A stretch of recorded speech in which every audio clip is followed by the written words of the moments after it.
न बिरला न बाटा, न बाटा न टाटा, न बिरला न बाटा, न बाटा न टाटा, अरे कुणबी मराठा हाच या महाराष्ट्राचा खरा बायोडाटा। कुणबी मराठा हाच या महाराष्ट्राचा खरा बायोडाटा। वारकऱ्याच्या गळ्यातील माळ म्हणजे मराठा, कीर्तनातील टाळ म्हणजे मराठा, महाराष्ट्राची नाळ म्हणजे मराठा। एक मराठा, एक मराठा, शुभाची तलवार मराठा, तलवारीची धार मराठा, अरे शत्रूवर केलेला वार मराठा, झेंडा अटके पार मराठा। एक मराठा, एक मराठा, सह्याद्रीचा थाट मराठा, स्वराज्याचा घाट मराठा। एक साथ दौडले वीर, एक साथ मराठा, एक मराठा, एक मराठा। विठ्ठल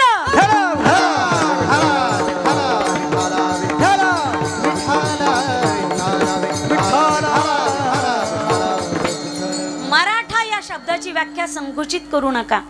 18 पगड जातींना संबोधन आहे ते मावळा मराठा। आजही राष्ट्रगीतामध्ये महाराष्ट्राचा उल्लेख असा येतो। पंजाब सिंध गुजरात महाराष्ट्र नाही येत, मग तिथं का भांडणच केले का आपण? मराठा अगदी मद्रासी गॅझेट मध्ये तुम्ही पाहताल, सातारा गॅझेट मध्ये सुद्धा मरहट्टा, अरे मरेल पण वाकणार नाही, मोडेल पण वाकणार नाही, आणि शेवटचा क्षण असा आला तर युद्धापासून कधी हटणार नाही, त्याचं नाव म्हणजे मर्द मराठा। पूर्वीच्या काळात आपली पूर्वज ज्यावेळी लढाईवर जायचे, आजही माझ्यापेक्षा तुम्ही सर्वजण तज्ञ आहात आणि इतिहासाचे संशोधक आहात, तेवढ्या बाबतीत तुमच्या तुलनेत अभ्यासाने साधनेने मी फार छोटंसं लेकरू आहे। कीर्तनात बसले काही वडिलांच्या वयाचे, काही आजोबांच्या वयाचे, काही माझ्या भावाच्या वयाचे, इकडे काही माझ्या आजीच्या, आईच्या आणि बहिणीच्या वयाचे आहेत।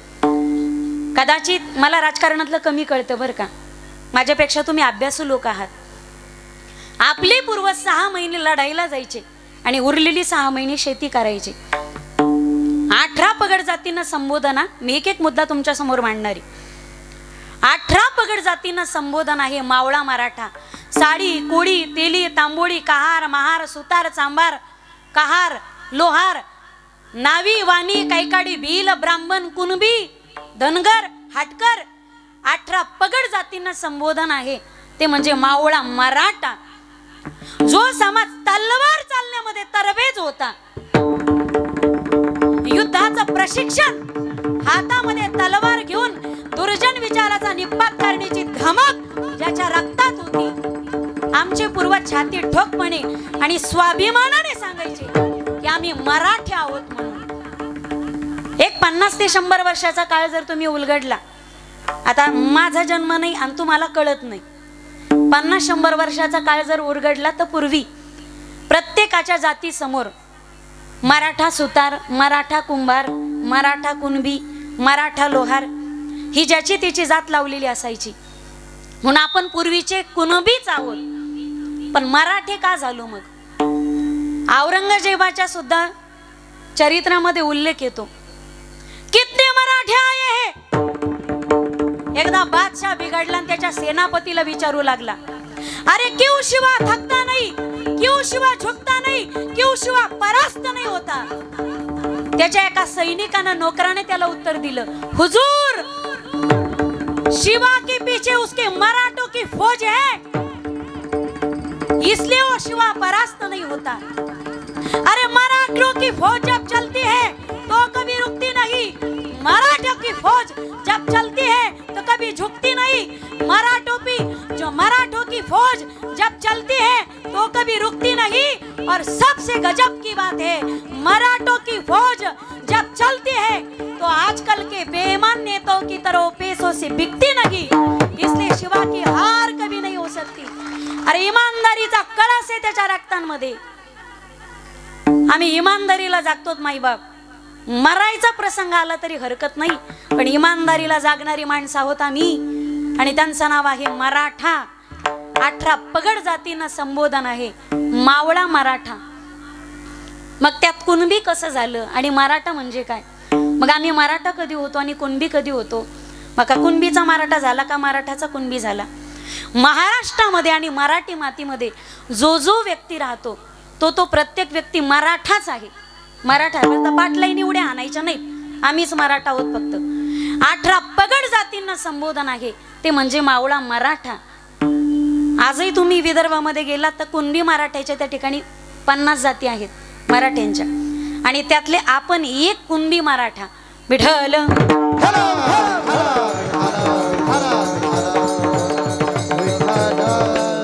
खरं तर आरक्षणाची झळ आणि आरक्षणाची गरज साधू संतांना सुद्धा भासली.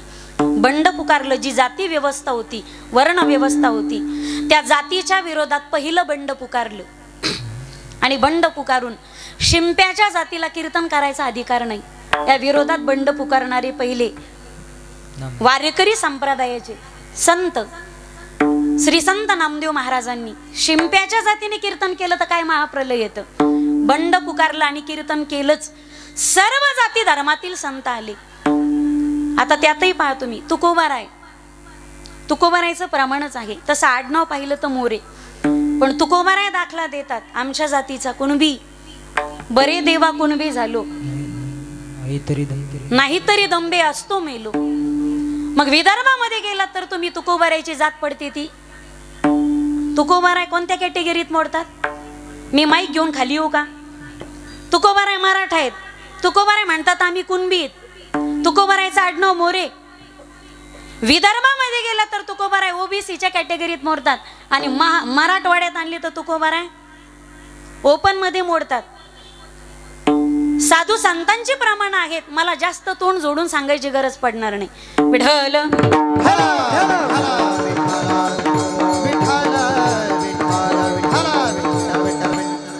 खरं तर हा पहिला शब्द आहे. मराठी शब्दकोशामध्ये तुम्ही तपासला तर कुळव बी. कुळव म्हणजे ज्याने जमीन नांगरली जाते ते साधन. आता मला शेतीतलं जास्त काही सांगता येणार नाही, माझे पती कीर्तनकार आहेत. जरी असले तरी का शेतकऱ्याचीच पोरगी, मी शेतकऱ्याची सुने. थोडंफार मला माहिती, पण पूर्वीचे फारसे शब्द मला माहिती नाही. मराठी शब्दकोशाचा जर तुम्ही विचार केला तर अपभ्रंशित शब्द आहे, तो म्हणजे कुणबी. पहिला शब्द आहे कुळव आणि अधिक बी. कुळव म्हणजे ज्याच्या सहाय्याने तुम्ही शेती नांगरून काढतात.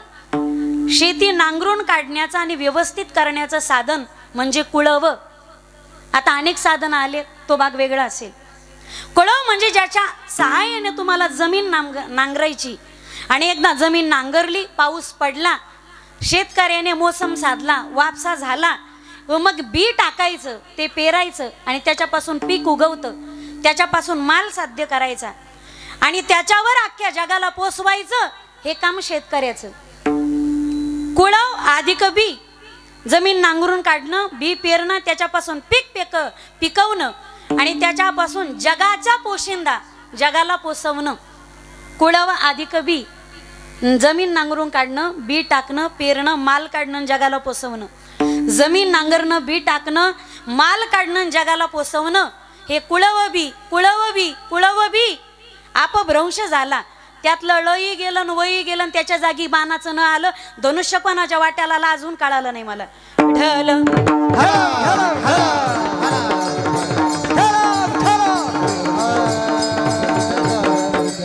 कुळवबी, कुळवबी याचं झालं कुणबी.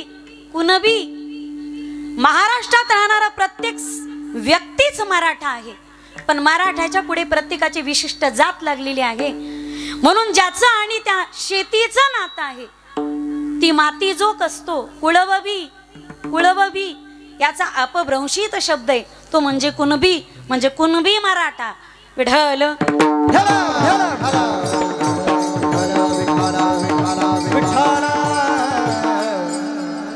म्हणून 1902 मध्ये दुसऱ्यांदा कायदा आलता मराठा सर्वांच्या बाबतीत आरक्षणाचा. बहुजन समाजातील सगळ्या व्यक्तीला आरक्षण भेटलं पाहिजे. राजर्षी शाहू महाराजांच्या दरबारात तो कायदा स्वातंत्र्याच्या चळवळीनंतर दोनदा येऊन गेला.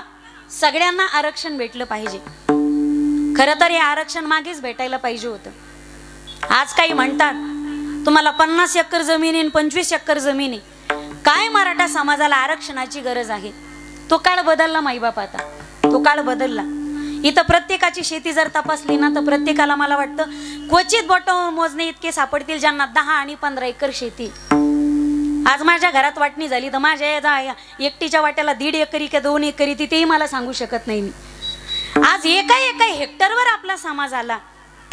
जमिनी भरपूर होत्या, लोकसंख्या वाढत गेली, डिवायडेशन होत गेलं, लोकसंख्या वाढत गेली, जमिनीचे तुकडे होत गेले आणि प्रत्येकाच्या वाट्याला आता 2 एकर 1 एकर 1.5 एकर काही तर भूमिहीन झालेत. म्हणायला कुणबी मराठा आहेत, काही भूमिहीन झालेत.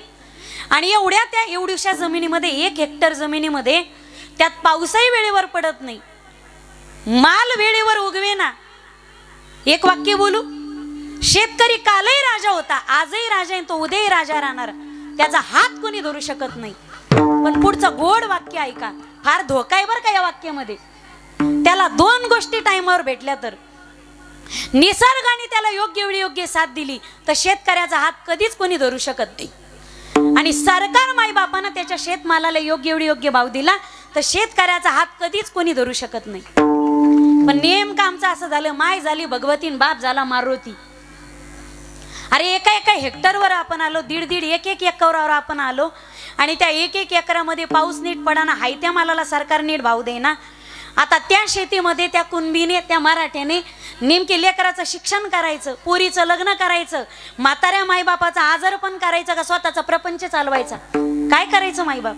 स्वतःच्या सुखासाठी आजपर्यंत मराठा समाजाने कधीच आरक्षण मागितलं नाही. आणि माहितीये, आम्ही जर अप्पलपोटे असतो ना, अप्पलपोटा तो असतो जो पंक्तीला साऱ्याच्या आधी बसतो.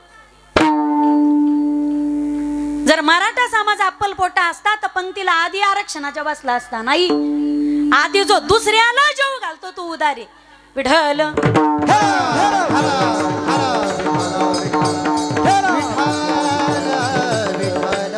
आधी दुसऱ्याला पंक्तीला जेव घातला. आता तुमचं पोट भरलं ना, आता जेवायची बारी आमची.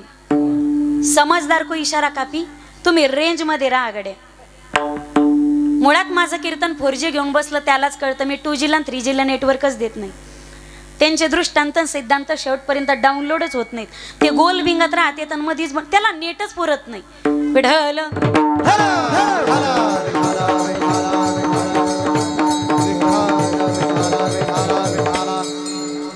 पहिली पंगत झाली, आता बसायची बारी आमची. आम्ही बसलोत ना, आता वाढायचं काम ज्यांचं पोट भरलंय ना त्यांनी करणं गरजेचं आहे. पण महाराष्ट्रातून प्रतिसाद भेटला मायबाप. जर मराठा आरक्षणाला समाजाचा विरोध असता तर मला असं वाटतंय माझ्या हटकर धनगर बांधवांनी कधी सराटे अंतरवाली झालेल्या त्या विराट सभेला सपोर्ट केलाच नसता आणि पाठिंबा दिलाच नसता. अरे मुस्लिम बांधवाचा सुद्धा सपोर्ट होता आणि बौद्ध बांधवाचा सुद्धा सपोर्ट होता. एवढी उदारता फक्त महाराष्ट्राच्या मातीतच दिसू शकते तुम्हाला. विठ्ठल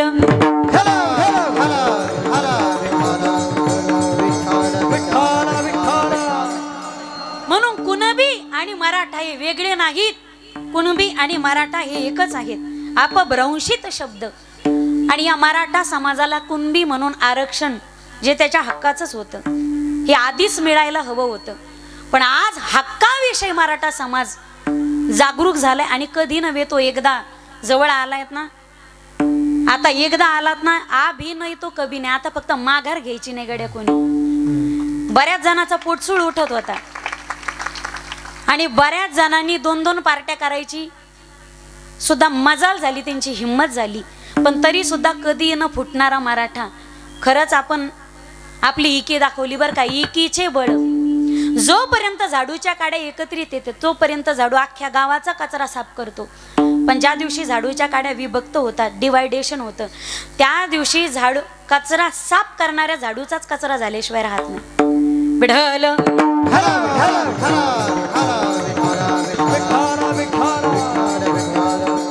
आणि आज सगळा समाज एकत्रित आलाय. आज सगळ्या माहिती तुम्हाला, आज सगळ्या मराठा समाजाची पंढरी आपली सराटी अंतरवालीत होऊन बसली.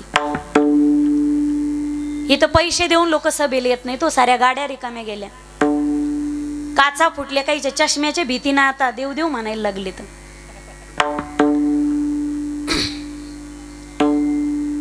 इथं गाईचं दूध पिऊन अक्कायला ना, गाडवीच्या दुधानं काय होत असते. विठ्ठल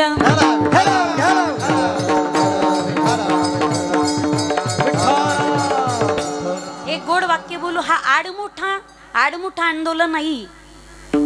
हे सगळ्या गोष्टीचा अभ्यास करून, कायद्याचा अभ्यास करून आणि शांततेच्या मार्गाने, अहिंसेच्या मार्गाने केलेलं आंदोलन. आजपर्यंत ज्या एकही आंदोलनाला कुठं गाल बोट लागलं नाही.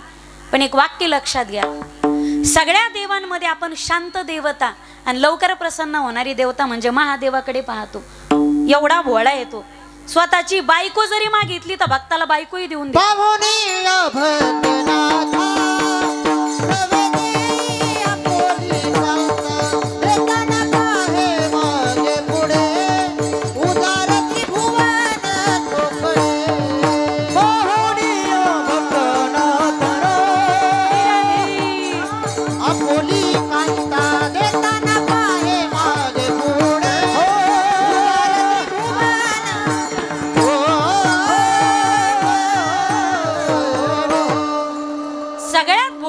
आहे, तुम्ही प्रसन्न करा, लवकरच प्रसन्न होते. किती राग आणण्याचा प्रयत्न करा, भोलेनाथांना राग येत नाही. पण लक्षात घ्या, ज्याला राग येत नाही त्याला आला की तो जाळल्याशिवाय राहत नाही. प्रत्येक गोष्टीच्या 3 डिग्र्या असतात. प्रत्येकाची सहन करण्याची सहनशीलता असते. पहिल्यांदा पदर पसरून मागितलं, नाही दिलं. 30 दिवस दिले होते. पण मराठा केवढं उदार अंतकरणे, गड्यांना 10 दिवस शिल्लक दिले. 10 दिवस, तब्बल 40 दिवस दिले. आणि ते 40 दिवस जाऊन आज 7वा दिवस आहे उपोषणाचा. 7वा दिवस आहे माईबापास. आमचा अंत पाहू नका आणि वाटेलाही कोणी जाऊ नका. आमच्या वाटेत जर आडवे येताल, ही आमच्या हक्काची लढाई आणि वाटेची लढाई, ही नियमाला धरून केली लढाई, आडमुठी लढाई नाही. राग येत नाही पण त्याला जर खवळण्याचा प्रयत्न कराल तर मग 3रा नेत्र उघडल्याशिवाय राहणार नाही. विठ्ठल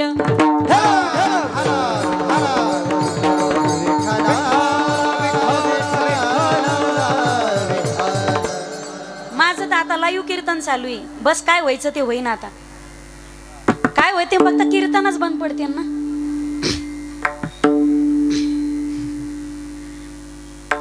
ज्याने चोच दिली म्हणताय तो दाना देतो.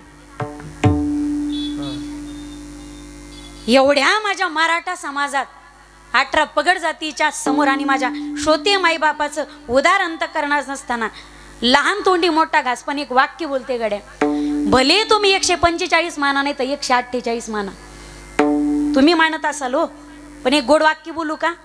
मला अजूनही वाटतंय मराठा आरक्षणाच्या बाबतीत मराठ्यांची राजकीय कुस अजूनही वांजच आहे. अजूनही वांजच आहे. कोणी दिला काल राजीनामा, कोण दिला आज राजीनामा, हे भेऊन येतं. म्हणते ना धाका भेणं भूत पळत, तशी गत झाली. तुम्ही राजीनामे दिलेत पण ते मंजूर तर व्हायला पाहिजेत ना. जर द्यायचे असते तर मग याच्या आधीच दिले असते ना. का आम्हाला पोरकं सोडलं? असं म्हणतात जातीसाठी माती खायची वेळ आली तरी मागे पुढे पाहू नका. हे जातीसाठी नाही पण वरचेवर माती खातेतच. याचं संशोधन होणं गरजेचं आहे. इथं आमदाराचा पोरगा आमदार होतोय, खासदाराचा पोरगा खासदार होतोय. अरे तुमच्या 5-5 पिढ्या आम्ही तुम्हाला निवडून दिलं, आमच्या जीवावर तुम्ही राजकारण केलं. आज तुमचे पोरं परदेशात शिक्षण घेतायत आणि आमचे चटाया गोळा करतायत. कधी जनाची नाही तर मानाची तरी वाटू द्याला.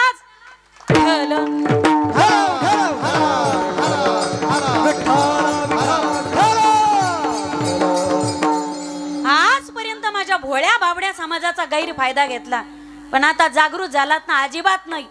आपले पोरं परदेश देशात गेली पाहिजे, ह्या अवलादीनं चटाई उचलले पाहिजेत. आता यासाठी तुम्ही जागरूक होणं गरजेचं आहे. फक्त एकत्रित आलात ना माझ्या दादांनो, आता शेवटच्या क्षणापर्यंत लढायचं. मर हट्टे, मरणार पण मागे हटणार नाही. आणि मुळात तो अभंगच या ठिकाणी निवडलाय मी. पण सगळी प्रस्तावना करता करता मला वाटतं 9:15 वाजले अभंगावर यायला. प्रस्तुत अभंग जगद्गुरु तुकोबारायांचा आहे आणि या प्रस्तुत अभंगाद्वारे संतश्रेष्ठ तुकोबाराया प्रतिज्ञा करतायत जगाच्या मालकाच्या दारात उभं राहून. आज प्रतिज्ञा कोणाही बावळट करतो, या प्रतिज्ञेला अजिबात मोल नाही. भाजीत मीठ कमी पडलं, बायकोला सांगायची ज्याची हिम्मत होत नाही तो गल्लीत उभं राहून प्रतिज्ञा करतो. याला अजिबात किंमत नाही. असे प्रतिज्ञा करणारे किती गे आले तर किती बी गेले. आता बंगले जाळलेत, काही काही भीतीनं बंगल्याच्या बाहेरच निघाना तो. विठ्ठल